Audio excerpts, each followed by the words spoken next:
सुप्रभात बच्चों। आज हम एक नई कहानी का अध्ययन करेंगे और उस कहानी का नाम है चतुर बिरबल। बिरबल की अकबर और बिरबल की कहानी आप लोगों ने सुनी होगी। बहुत ही मज़ेदार कहानियाँ होती हैं, बहुत ही इंटरेस्टिंग कहानियाँ, स्टोरीज़ होती हैं। मैंने लास्ट क्लास में आपको एक कहानी, ऐसी ही कहानी अकबर और बिरबल की कहानी आपको बताई थी, आपको याद होगा। उसका नाम था जो भी होता है अच्छे के लिए होता है। आज हम एक ऐसी ही कहानी का अध्ययन करेंगे। बहुत ही इंटरेस्टिंग, बहुत ही मज़ेदार कहानी है। इस कहानी में अकबर जो राजा हैं और बिरबल उनका सेवक है। बिरबल बहुत ही होशियार होता है। इसकी बुद्धिमत्ता का और इसकी बहुत ही होशियार है, उसकी बुद्धिमत्ता को इस कहानी में दिखाया गया है। इस कहानी में राजा अकबर ने कौवों की गिनती करने के लिए बोला है। बिरबल को कौवों की गिनती करने के लिए बोला है और बिरबल इस कौवों की गिनती किस तरह से करता है यह हम देखेंगे और कितने कौवे हैं ये भी देखेंगे। देखिए कि यह तो बहुत ही आसान बात नहीं है कि हम उड़ते हुए कौवों की गिनती करें, जैसे किसी उड़ते हुए चिड़िया की या हम गिनती नहीं कर सकते। बहुत आसान बात नहीं है, लेकिन जो बिरबल है वो बहुत ही बुद्धिमान व्यक्ति है। चलो हम देखते हैं कि बिरबल किस तरह से कौवों की गिनती करता है। एक बार राजा अकबर अपने मंत्री और बिरबल और सैनिकों के साथ शिकार के लिए गए। एक बार क्या हो जाता है कि अकबर अपने मंत्री और बिरबल और सैनिकों के साथ एक बार शिकारी पर जाते हैं। अकबर ने एक खूंखार शेर का शिकार किया। खूंखार यानी बहुत ही भयानक, बहुत ही डेंजरस शेर का, यानी टाइगर। इन इंग्लिश शेर मतलब टाइगर। वहाँ पर जो राजा अकबर है उन्होंने एक खूंखार शेर की यानी एक भयानक शेर की शिकार की थी। दिन ढलने के पहले अकबर खुशी खुशी अपनी पलटन के साथ आगरा लौट रहे थे। दिन ढलने से पहले यानी सनसेट, दिन ढलना सनसेट, इवनिंग से पहले वो अपने किले पर, अपने राज दरबार में खुशी खुशी अपने पलटन के साथ यानी अपने सैनिकों के साथ वो वापस आ गए, आगरा लौट गए। आगरा में प्रवेश करते करते अचानक अकबर को एक ख्याल आया। आगरा में प्रवेश यानी एंट्री। आगरा में प्रवेश करते एंट्री करते हुए अचानक अकबर को एक ख्याल आया, यानी उस अकबर के दिमाग में एक अचानक से एक विचार आया। वो सोचने लगे। उन्होंने अपने मंत्री से कहा, मंत्री जी, इस पूरे आगरा शहर में कितने कौवे होंगे? उन्होंने अपने मंत्रियों से कहा कि मंत्री जी, इस पूरे आगरा शहर में कितने कौवे होंगे? पता नहीं महाराज, कभी गिना तो नहीं, गिन कर पता करना होगा। उनके मंत्री लोग बोलते हैं कि पता नहीं महाराज, कभी गिना नहीं, कभी कौवों की गिनती हमने नहीं की है। गिनना यानी काउंट करना, गिन कर पता करना होगा, मंत्री ने कहा। मंत्री बोलते हैं कि अगर हमें ये पता करना होगा कि इस आगरा शहर में कितने कौवे रहते हैं तो हमें उनकी गिनती करनी पड़ेगी। उसी से हमें पता चलेगा कि आगरा शहर में कितने कौवे रहते हैं। ठीक है मंत्री जी, मैं आपको 2 सप्ताह का समय देता हूँ। 2 सप्ताह मीन्स 2 वीक्स। 2 वीक्स, सप्ताह यानी 7, हफ्ते में 7 दिन होते हैं, इसीलिए सप्ताह कहते हैं। 2 वीक्स। आपको मैं समय यानी टाइम, समय का मतलब है टाइम, मैं आपको 2 वीक्स का टाइम देता हूँ और आप मुझे गिनकर बताइए कि इस आगरा शहर में कितने कौवे रहते हैं।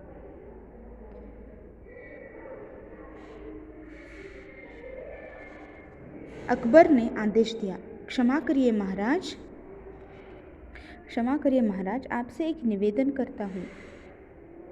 मैं आपसे एक निवेदन कर, क्षमा करना यानी सॉरी बोलना। क्षमा करिए महाराज, आपसे मैं एक निवेदन, निवेदन यानी रिक्वेस्ट, विनती, रिक्वेस्ट। मैं तो ठहरा मूर्ख इंसान, मैं तो इतना बुद्धिमान इंसान नहीं हूँ कि 2 सप्ताह में इन सारे कौवों की गिनती करके आपको बताऊँ। आपको यह कार्य किसी चतुर और समझदार व्यक्ति को देना चाहिए। आपको ये काम किसी चतुर और समझदार व्यक्ति को ही देना चाहिए। मेरे विचार से बीरबल इस कार्य को बहुत अच्छी तरह से कर सकते हैं। मंत्री ने हाथ जोड़कर कहा।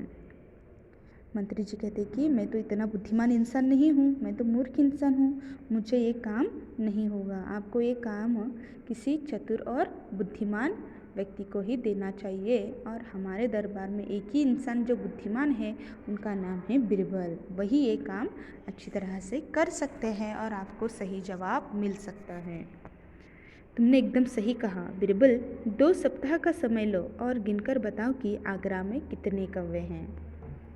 अकबर ने मुस्कुराकर बीरबल की तरफ देखते हुए कहा। अकबर ने मुस्कुराते हुए बीरबल से कहा कि तुम 2 सप्ताह का समय ले लो और गिनकर मुझे बताओ कि आगरा में कितने कौवे हैं। बीरबल ने कहा, जी महाराज। धीरे धीरे 2 सप्ताह बीत गए। आखिर वह दिन आ गया जब बीरबल सबको बताने वाले थे कि आगरा शहर में कितने कौवे हैं। धीरे धीरे 2 सप्ताह पूरे हो गए। आखिर वो दिन आ गया कि कौवे आगरा में कितने रहते हैं। दरबार खचाखच भर गया। दरबार खचाखच भर जाता है। खचाखच यानी बहुत ही रश, बहुत लोगों से। नियत समय पर महाराज अकबर सिंहासन पर अकबर को बोले कि 2 सप्ताह का समय लो और इन सारे कौवों की गिनती करके मुझे आप बताना है। आखिर वो दिन आ गया कि बीरबल सबको बताने वाले थे कि आगरा शहर में कितने कौवे हैं।